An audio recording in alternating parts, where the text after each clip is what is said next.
کہ اللہ تبارک و تعالیٰ نے فرمایا لفظ عزیز کا استعمال کیا ہے قرآن میں. عزیز کا لفظ استعمال کیا. عزیز کے معنی غالب کے بھی آتے ہیں. ان اللہ عزیز حکیم، بے شک اللہ عزیز ہے، حکمت والا ہے، غالب ہے. لیکن عزیز کے اور معنی بھی آئے ہیں قرآن میں. لفظ تو وہی ہے لیکن موقع کی مناسبت سے اس کے معنی بالکل بدل جاتے ہیں. نبی رحمت حضرت محمد مصطفیٰ صلی اللہ علیہ وسلم کے سلسلے میں قرآن مجید میں ہے عزیز علیہ ما عنتم، عزیز علیہ ما عنتم، تم پر جو تکلیف گزرتی ہے نبی کو وہ بوجھ محسوس ہوتی ہے. یہ عزیز ہے بوجھ کے معنی میں. اور ایک لفظ ہے عزیز استعمال کیا گیا وما ذلك على الله بعزیز، اور اللہ کے لیے یہ کام مشکل نہیں ہے. یہاں عزیز کے معنی الگ، وہاں عزیز کے معنی الگ، یہاں عزیز کے معنی الگ. لفظ ایک ہی ہوتا ہے مگر معنی مختلف پس منظر کے اعتبار سے، مختلف جملوں کے اعتبار سے، حالات کے اعتبار سے الگ الگ ہو جاتا ہے. عربی زبان بہت پیاری زبان ہے، اس زبان کو سیکھنا چاہیے. عجیب مسئلہ ہے، ہم مسلمان ہیں، ہم آبائی مسلمان ہیں، اور ہمارا تعلق نبی رحمت حضرت محمد مصطفیٰ صلی اللہ علیہ وسلم سے ہے. ہم نے ہر زبان کی گہرائی تک پہنچ کر اردو سمجھا. انگریزی ہمارے باپ دادا کی زبان نہیں تھی مگر ہم انگریزی پہ ماہر بن گئے. کمپیوٹر ہمارے باپ دادا تو جانتے ہی نہیں تھے مگر ہم کمپیوٹر پر حاوی ہو گئے. اور حسابات جو ہے وہ کوئی ہمارا اصل پیشہ نہیں تھا، ہم حسابات میں چلے گئے، میتھمیٹکس میں آ گئے. لیکن افسوس کی بات ہے کہ مسلمان ہونے کے باوجود، ملت محمدی کے ایک فرد ہونے کے باوجود، محمد عربی سے نسبت رکھنے کے باوجود ہم عربی زبان سے بالکل دور ہو چکے ہیں، بلکہ محروم زندگی بسر کر رہے ہیں. امت کا 2% طبقہ وہ ہوگا جو عربی زبان کی چاشنی، عربی زبان کی حلاوت سے لطف اندوز ہو رہا ہوگا. ورنہ 95% سے زیادہ لوگ مسلمان ایسے ہیں جو عربی زبان کی حقیقت، اس کا لطف، اس کی چاشنی، اس کے لطائف سے بالکل محروم ہیں. ہمیں چاہیے کہ اللہ کی اس کتاب کو پڑھیں، اللہ تعالیٰ کی اس کتاب کو سمجھیں. اگر اس کتاب کو چھوڑ کر مسلمان اس ملک میں زندگی بسر کرتے ہیں اور اسی طرح کی زندگی گزرتی چلے جائے گی، اور اللہ کی اس کتاب کو صرف تاکوں پر رکھا جائے گا اور شوپیس بنا کر رکھا جائے گا، صرف قسم کھانے کے لیے اتارا جائے گا، جھگڑے کے موقع پر اتارا جائے گا، یا کسی کے مرنے پر اتارا جائے گا اور پڑھا جائے گا، اگر یہی سلسلہ رہے گا تو پھر یاد رکھیں غلبہ ہم اس ملک میں پا نہیں سکتے. اس ملک میں ایک غالب حیثیت سے مسلمانوں کو جینا ہے تو ان کے لیے یہ طے کر کے جینا ہوگا کہ ہم اللہ کی اس کتاب کو ایک طرف تو ایمان لائیں گے کہ یہ آسمانی آفاقی کتاب رب ذوالجلال کی طرف سے اتری ہوئی کتاب ہے، اور یہ کتاب، اس کتاب کو پڑھنا پڑے گا تجوید و ترتیب کے ساتھ، اور پھر اس کتاب پر عمل کرنا پڑے گا، اور اس کتاب کو دوسروں تک پہنچانا پڑے گا، اور اس کتاب پر تدبر اور تفکر کرنا پڑے گا، سوچ وچار کرنا پڑے گا. اس قرآن کو سامنے رکھ کر، لبوں سے لگا کر، چوم کر، اس کو اللہ کی کتاب سمجھ کر اس کتاب کے سے سوال کرنا پڑے گا. اے اللہ کی کتاب، بتا تو مجھے کیا حکم دیتی ہے، کون سا کام میں کروں تو کہے گی تو میں کروں گا، کون سا کام میں نہ کروں تو منع کر دے گی تو میں رک جاؤں گا. بتا مجھے کہ حق کیا ہے اور باطل کیا ہے، بتا مجھے کہ جائز کیا ہے اور ناجائز کیا ہے، بتا مجھے کہ حلال کیا ہے اور حرام کیا ہے، بتا مجھے کہ ہر خیر کیا ہے اور شر کیا ہے. میں تیری ہر بات کو تسلیم کروں گا. ہر مسلمان کو اس جذبے کے ساتھ، چاہے عام ہو چاہے خاص ہو، یہ قرآن صرف علماء کی کتاب نہیں ہے، یہ کتاب صرف علماء کے سمجھنے کی بات نہیں ہے. لوگوں نے الو بنا دیا ہے لوگوں کو کہ صرف یہ کتاب علماء پڑھیں گے، یہ وہی سمجھ سکتے ہیں. ایسی بات نہیں ہے. اس کتاب کو آپ بھی پڑھیے. وَلَقَدْ يَسَّرْنَا الْقُرْآنَ لِلذِّكْرِ، اللہ کہہ رہے ہیں ہم نے اس کتاب کو نصیحت حاصل کرنے کے لیے آسان بنا دیا ہے. فَهَلْ مِن مُدَّكِرٍ، ہے کوئی نصیحت کرنے والا؟ یہ ہم نے وَلَقَدْ يَسَّرْنَا الْقُرْآنَ لِلذِّكْرِ جو کہا ہے، یہ صرف للعلماء نہیں ہے، للناس ہے، ساری انسانیت کے لیے بھی ہے. کوئی غیر مسلم بھی اس کتاب کو اٹھائے گا، چومے گا اور پڑھے گا بغیر ایمان کے بھی، وہ سمجھ پائے گا اس کتاب کو. اگر اس کے دل میں سچی طلب ہے تو وہ بھی سمجھ پائے گا. اس لیے مسلمانوں، اس وقت میں ہم سب کو اس ملک میں غلبے والی زندگی اگر گزارنا ہے اور اس ملک میں اپنی چھاپ کو پورے کروڑوں انسانوں کے سامنے پیش کرنا ہے، اس کتاب کو چھوڑ کر ہم اپنا صحیح امیج قوم کے سامنے پیش نہیں کر سکتے. ہمیں اٹھنا پڑے گا، ارادہ کرنا پڑے گا عزم کرنا پڑے گا کہ اللہ کی کتاب کو ہم روزانہ 2 صفحے ہی کیوں نہ ہو، 2 آیتیں ہی کیوں نہ ہو، ہم پڑھیں گے، سمجھیں گے، کسی عالم دین کے پاس جائیں گے اور اس کو سمجھ کر انشاءاللہ پڑھیں گے۔ اس کے بعد حدیث آخری جو بخاری شریف کی ہے اس کو پڑھتے ہیں۔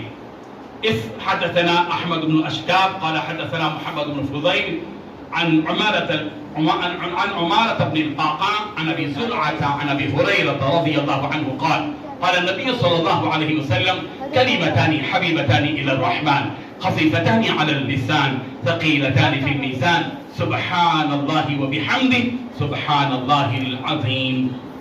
حضرت ابو ہریرہ رضی اللہ عنہ راوی ہیں، نبی رحمت صلی اللہ علیہ وسلم نے ارشاد فرمایا کلمتان حبیبتان الی الرحمن، 2 کلمے ایسے ہیں جو رحمان کو بڑے محبوب ہیں، رحمان کو بڑے محبوب۔ یہاں یہ نہیں کہا گیا کلمتان حبیبتان الی الرحیم، کلمتان حبیبتان الی الغفار الی الستار یا الی اللہ، جبکہ اللہ کا ذاتی نام ہے، لیکن اس حدیث میں پیغمبر نے جو بات بتائی ہے کہ 2 کلمے ایسے ہیں جو رحمان کو محبوب ہیں۔ رحمان کی صفت اس لیے اختیار کی گئی کہ رحمان میں رحمت کی جتنی وسعت ہے کسی اور لفظ میں، جو رب الجلال کے اوصاف والے 99 نام ہی سناؤ ان میں وہ رحمت کی وسعت نہیں جتنی وسعت رحمان کے اس لفظ میں۔ اسی لیے 2 کلمے ایسے ہیں جو رحمان کو، بڑے مہربان پروردگار کو بہت زیادہ محبوب ہیں، اور وہ محبوب ہیں 2 کلمے کتنے بھاری ہوں گے، وہ بڑی مشکل ہوتی ہوگی ان کو پڑھنے کے لیے، بندہ سوچے گا۔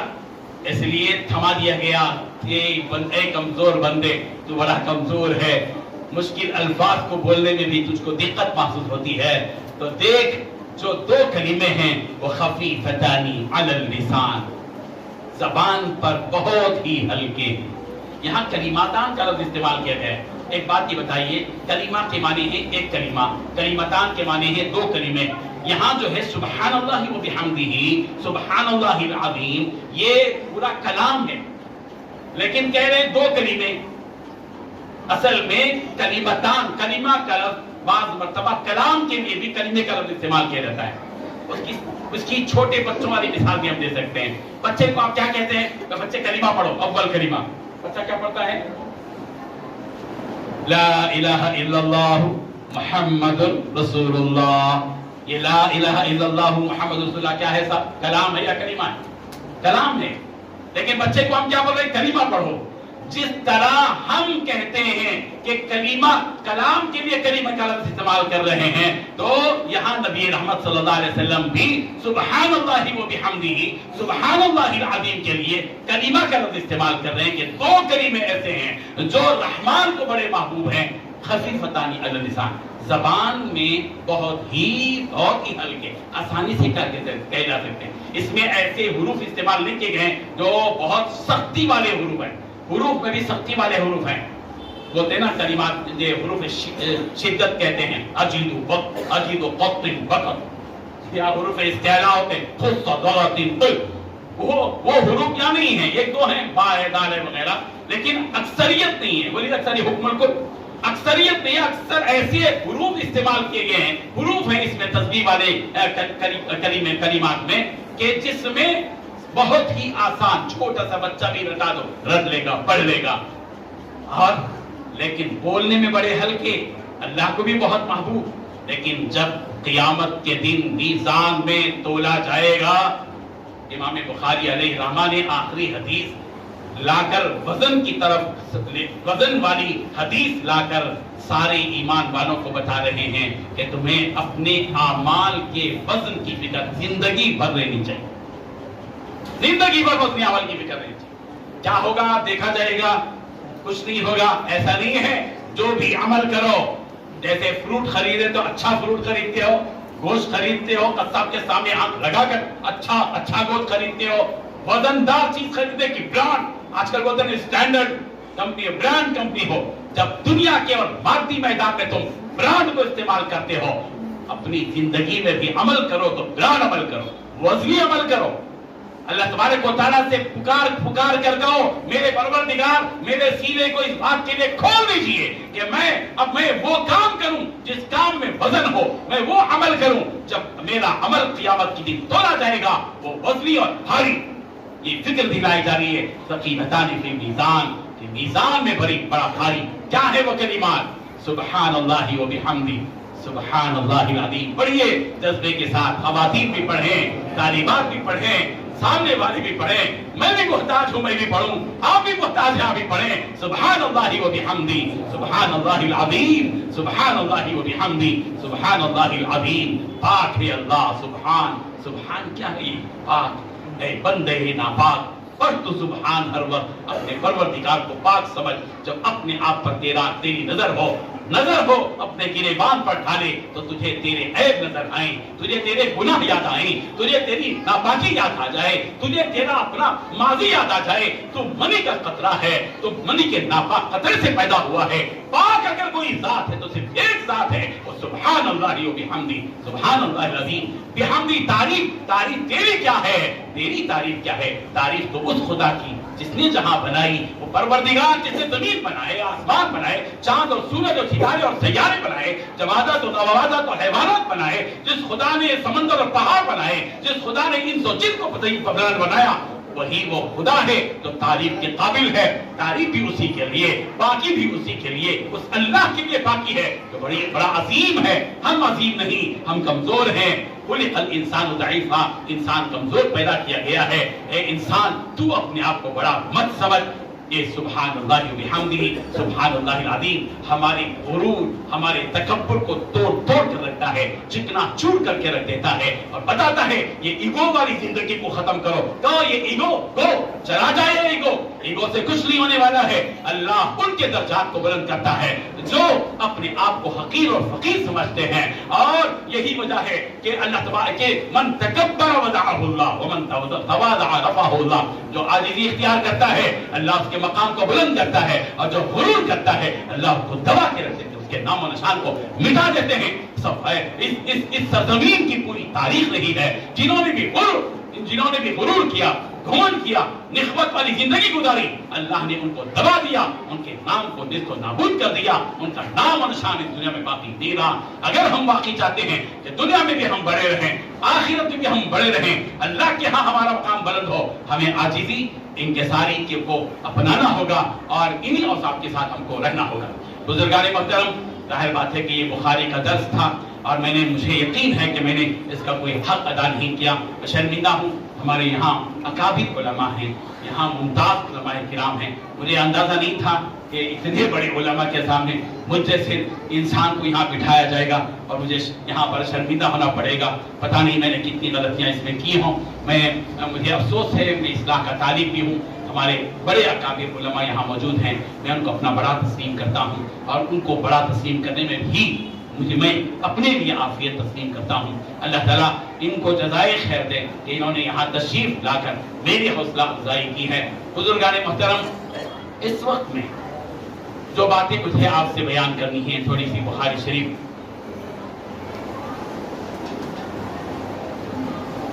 کچھ باتیں مجھے آپ سے اس وقت میں بیان کرنی ہیں۔ قاری ادریس صاحب نے مجھے اشارہ بھی دیا اس طرف کے ملک کے ان موجودہ حالات میں ہماری اپنی ذمہ داریاں کیا ہیں۔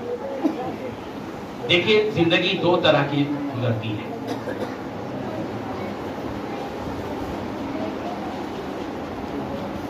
زندگی دو طرح کی گزرتی ہے، ایک انفرادی زندگی، ایک اجتماعی زندگی۔ انفرادی زندگی کا مطلب یہ کہ میں اکیلا تنہا گھر میں بیٹھا ہوں، بیوی ہے، بچے ہیں، زندگی گزر رہی ہے۔ اور ایک ہے اجتماعی زندگی۔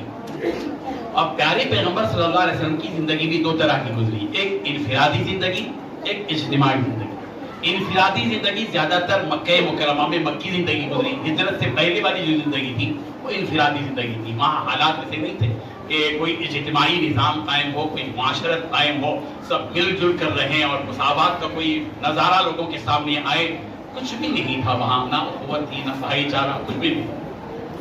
اللہ تبارک و تعالیٰ نے چاہا، ایک پلان تھا اللہ تبارک و تعالیٰ کا ایک منصوبے کے تحت اللہ کے پیارے پیغمبر صلی اللہ علیہ وسلم کو باوجود یہ کہ آپ کو مکہ مکرمہ بڑا محبوب تھا، بہت ہی زیادہ محبوب تھا، آپ کا جی نہیں چاہ رہا تھا کہ آپ مکہ مکرمہ کو اور خانہ کعبہ کو چھوڑ کر جائیں، لیکن اللہ کو یہی منظور تھا کہ آپ اپنے شہر کو چھوڑ کر ایک ایسی بستی کی طرف جائیں جس بستی کے اندر ایک صالح معاشرہ قائم ہو سکتا ہے، اور اللہ نے اس کا انتخاب اسی یثرب کی طرف کیا جس یثرب کو آج مدینہ منورہ کہا جاتا ہے، مدینہ طیبہ کہا جاتا ہے۔ جتنے اچھے الفاظ مدینے کے لیے ہیں وہ مدینے کے لیے ہیں، الحمدللہ۔ وہ پاک اور نورانی شہر جس شہر میں پیغمبر کو بھیجا گیا، اور آپ نے چاہتے ہی اجتماعیت والا کام شروع کیا۔ مکے میں پیغمبر 53 سال تک رہے مگر کوئی مسجد تعمیر نہ ہو سکی، حالات اجازت نہیں دیتے تھے، اجتماعی کوئی کام نہیں تھا، نماز باقاعدہ 5 وقتہ نماز جماعت کے ساتھ پڑھنے کا کوئی موقع نہیں تھا 53 سال تک۔ آپ تشریف لے گئے ہیں مدینہ منورہ، ابھی حقیقی منزل تک نہیں پہنچے ہیں۔ قباء کے اس مقام پر پیغمبر چند دن کے لیے ٹھہرے ہیں، 1 ہفتے کے لیے، اور نبی نے وہاں ایک مسجد کی تعمیر کی اور اجتماعی زندگی کا آغاز کر دیا۔ پھر مدینہ پہنچے تو پھر وہاں پر سرکار نے مسجد نبوی تعمیر کی۔ مسجد نبوی کیا ہے؟ مسجد نبوی ایک معاشرہ ہے، ایک صالح معاشرہ ہے، ایک سوسائٹی ہے، ایک سماج ہے، ایک تہذیب کا مرکز ہے، تمدن کا مرکز ہے، اور پیغمبر نے اس 10 سال کے عرصے میں اجتماعی زندگی گزارنے کا، سب کے ساتھ لے کر زندگی گزارنے کا، امیر اور غریب سب کے سب، اور محمود اور عیاض سب کو ایک لائن میں کھڑا کر زندگی گزارنے کا وہ پیارا طریقہ نبی نے اپنے اقوال اور افعال اور اپنی سیرت سے پوری قیامت تک کے انسانوں کے لیے بتایا۔ اور وہ اجتماعی زندگی اس وقت میں ہمارے اس ملک میں بھی اپنانے کی ضرورت ہے۔ افسوس کی بات یہ ہے کہ ہم نے اپنے دین کے بہت سے کام اس ملک میں کیے، لیکن ابھی بھی مدینے والا جو طرز ہے مدنی معاشرے کا، ہم نے عملاً اپنی مساجد کے ذریعے سے اس نظام کو 100% قائم نہیں کیا۔ یہ حقیقت ہے، اس کا کوئی انکار نہیں کر سکتا۔ ہماری مسجدوں پر نظریں دوڑائیے آپ، یہ جو مسجدیں ہیں ہماری، یہ جو منبر و محراب کا نظام ہے، یہاں کیا کیا ہوتا تھا مسجد نبوی میں؟ کیا مسجد نبوی فجر کے وقت میں کھولا جاتا تھا اور اشراق کے بعد بند کر دی جاتی تھی؟ مسجد ظہر میں کھلتی تھی، کوئی مؤذن آتا تھا اور پھر ظہر کے بعد بند کر دی جاتی تھی، پھر عصر میں کھول دی جاتی تھی؟ کیا مسجد کے اندر صرف نماز ہوتی تھی؟ کیا مسجد صرف 5 وقتہ جماعت اور جمعہ اور عیدین کے لیے تھی؟ ایسا نہیں ہے۔ مسجد نبوی مرکز عبادت ہی نہیں تھی، بلکہ مسجد نبوی مرکز انسانیت تھی۔ وہاں بیت المال کا نظام تھا، وہاں امامت کا نظام تھا، وہاں درس و تدریس کا نظام تھا، وہاں تزکیہ کا نظام تھا، یعلمہم الکتاب کا عملی مظاہرہ وہاں ہوتا تھا، ویزکیہم کا مظاہرہ وہاں ہوتا تھا۔ پیغمبر وہاں کتاب کی تعلیم دیا کرتے تھے، تزکیہ کیا کرتے تھے۔ صفہ کا چبوترا آج بھی اس کی گواہی دے رہا ہے، اور پیغمبر نے وہاں بیت المال کا نظام قائم کیا تھا، اور پورے مدینے کو مسجد نبوی کے اندر جو ہے اس کے پورے خد و خال کو داخل کر دیا گیا تھا، اور نبی نے مسجد نبوی میں بیٹھ کر انسانیت سازی کا اور مردم سازی کا اور انسانیت کے وہ سارے کام کیے ہیں، جس میں یتیموں کے سروں پر شفقت کا ہاتھ پھیرنے کی بات ہو، بے روزگار کو روزگار لگانے کا مسئلہ ہو، بیواؤں کی خبرگیری سے متعلق ہو، اور کمزوروں کی امداد سے متعلق ہو، آنے والے مہمانوں کے ساتھ حسن سلوک سے متعلق ہو، آنے والے قیدیوں کے ساتھ حسن سلوک کا معاملہ ہو، آنے والے وفود کے ساتھ گفتگو کا معاملہ ہو، جہاد کی تیاری کا معاملہ ہو، ان تمام کاموں کو پیغمبر نے مسجد نبوی کو بیس بنا کر کیا۔ آج ہندوستان کے مسلمانوں کو امپورٹ کر کے لانا ہے مسجد نبوی کے اس تہذیب کو، اس کلچر کو، اس تمدن کو، اس تہذیب کو، اور لا کر ہندوستان کے چپے چپے میں، ہندوستان کے گوشے گوشے میں، ہندوستان کی مسجد اور مدرسوں کے اندر اس نظام کو عام کرنا چاہیے کہ ہمارے مساجد اور ہمارے مدارس خلق خدا کے لیے ہوں، انسانیت کے لیے ہوں، اور یہ کام نہ کرنے کے نتیجے میں اب ہم سزا پانے کے مقام پر کھڑے ہیں۔ صاحب میں کھلی بات کہہ رہا ہوں، یہ کھلی بات کہہ رہا ہوں، اب ہم سزا پانے کے مقام پر آ کر کھڑے ہوئے ہیں۔ ہم نے وہ کام نہیں کیا جو نبی نے مسجد نبوی میں کیا تھا، جس کی سزا یہ ہے کہ آپ فرقہ پرست کھڑے ہو گئے ہیں۔ فرقہ پرستی جنم پائی ہے اس وجہ سے جنم پائی کہ ہم نے انسانیت کا جو درس ان غیر مسلموں تک پہنچانا تھا ہم نے وہ نہیں پہنچایا. وہ سلوک جو نبی نے غیر مسلموں کے ساتھ کیا تھا ہم نے وہ سلوک ان کے ساتھ نہیں کیا. ان کو اپنے سے قریب کرنے کی جو بات تھی ہم نے ان کو قریب کرنے کی کوشش نہیں کی. نتیجہ یہ ہوا کہ آج انہوں نے فرقہ پرستی کو عروج پر لے جا کر آج ہم سب کے لیے وہ درد سر بن گئے. ہمیں اٹھنا چاہیے. یہ وقت مسلمانوں میں صاف طور پر کہنا چاہتا ہوں یہ وقت ہمارے دین کی حفاظت کا ہے. ہمارے دین کی حفاظت کا ہے. ہم لوگ یہ دینی مدارس تبلیغی جماعت کی محنتیں خانقاہی نظام جمعیتوں کے کام جماعتوں کے کام مختلف تنظیموں اور تحریکوں کے کام ان تمام کاموں کے جو اثرات ہیں پتا ہے کتنے فیصد لوگوں تک پہنچے. صرف شہر کو دیکھ کر فیصلہ مت کیجیے پونا کے پوری بستی کو دیکھ کر ہندوستان کے چپے چپے گوشے گوشے کو دیکھ کر شہروں کو دیہاتوں کو سرحدی علاقوں کو دیکھ کر مغربی بنگال کو دیکھیے اڑیسہ کو دیکھیے جھارکھنڈ کو دیکھیے بہار کو دیکھیے آسام کو دیکھیے کشمیر کو دیکھیے کیرلا کو دیکھیے گجرات کو دیکھیے آندھرا تلنگانہ کرناٹک اور مہاراشٹر جیسی ریاستوں کو اور پانڈیچیری کو دیکھیے.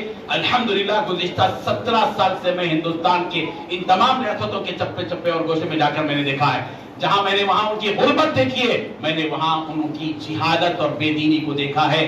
آپ اگر فگر بناتے ہیں تو کسی شہر کو دیکھ کر مسلمانوں کی دینداری کا فگر اور ان کا فیصد مت لیجئے بلکہ پورے ہندوستان کے مسلمانوں کے بارے میں میرا اپنا تجزیہ ہے. ہمارے محترم عبدالرشید صاحب افتاحی یہاں موجود ہیں اور یہ موٹیویشنل پروگرام کرتے ہیں اور ماشاءاللہ سے اللہ تبارک و تعالیٰ نے بڑی صلاحیت دی ہے. آپ سمجھ سکتے ہیں اس حقیقت کو کہ میرا یہ تجزیہ ہے کہ اس وقت میں ہندوستان میں ان تمام دینی کوششوں کے باوجود 30% مسلمان دینداری کی زندگی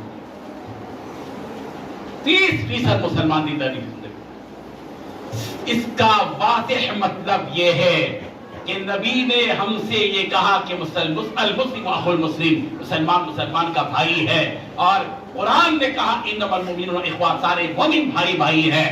اس حقیقت کے باوجود کہ پورے مسلمان 25 کروڑ لگ بھگ یا 17 کروڑ کہیے یا 20 کروڑ کہیے ہمارے مسلمانوں کی تعداد تو الاسٹک بن گئی ہے. جتنا کبھی کھینچتے ہیں کبھی چھوڑ دیتے ہیں کبھی کھینچتے ہیں چھوڑ دیتے ہیں. کتنے بھی کروڑ ہوں اتنے کروڑ کی آبادی میں صرف 30% مسلمان دیندار ہیں.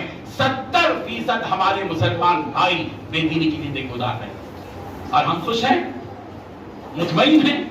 ہمارے دل میں بے چینی نہیں ہے کرب نہیں ہے کہ میرا یہ بھائی بے دینی کی زندگی گزار رہا ہے. اور بالفرض اللہ نہ کرے اللہ نہ کرے اللہ نہ کرے دعا تو ضرور کریں گے لیکن یہ کہ جو حقائق ہیں جن کی نظریں وسیع ہیں اور جنہوں نے گراؤنڈ لیول پر کام کیا اور دیکھا ہے آپ سمجھ سکتے ہیں کہ وہ دور اس ملک میں آئے گا آ سکتا ہے جس کا تذکرہ قرآن میں کیا گیا ہے. ام حسبتم ان تدخلوا الجنة ولما يأتكم مثل الذين خلوا من قبلكم مستهم البأساء والضراء وزلزلوا حتى يقول الرسول والذين آمنوا معه متى نصر الله الا ان نصر الله قریب. کیا تم یہ خیال کرتے ہو کہ جنت میں یوں ہی بھگت میں چلے جاؤ گے جبکہ تمہارے اوپر وہ حالات نہیں آئے جو پچھلی گزری ہوئی قوموں پر آئے. ان کے پر باسا اور ذرہ مشکلات مسائل سب کچھ آیا. اس کے بعد وہ زلزلو جھنجھوڑے گئے پہنچا لایا زلزلے میں مبتلا ہوئے. زلزلے کا شکار بھی وہ قومیں. آج بھی ہمارا یہ ملک ایک زلزلے کی طرف بڑی تیزی کے ساتھ سفر کر رہا ہے. میرا سوال یہ ہے میں سوال کر رہا ہوں بار بار ہندوستان کی مختلف ریاستوں میں پہنچ کر شعور بیداری کے لیے مسئولیت کے احساس کو جنم دینے کے لیے میں پوچھتا ہوں کہ اگر اللہ نہ کرے ان کی تمام تیاریوں کے بعد جب اس ملک میں زلزلہ آئے گا اس زلزلے کے بعد یہ جو 30% طبقہ یہ جتنے بھی یہاں آئے نا وہ 30% سے تعلق رکھتے ہیں. 70% تاولے لوگوں کو ہم نے کبھی یاد بھی نہیں. 30% طبقہ زلزلہ آئے گا پہنچا لائے گا طوفان آئے گا آندھی آئے گی. یہ 30% طبقہ مولانا کے پاس جائے گا مدرسوں میں جائے گا خانقاہوں میں جائے گا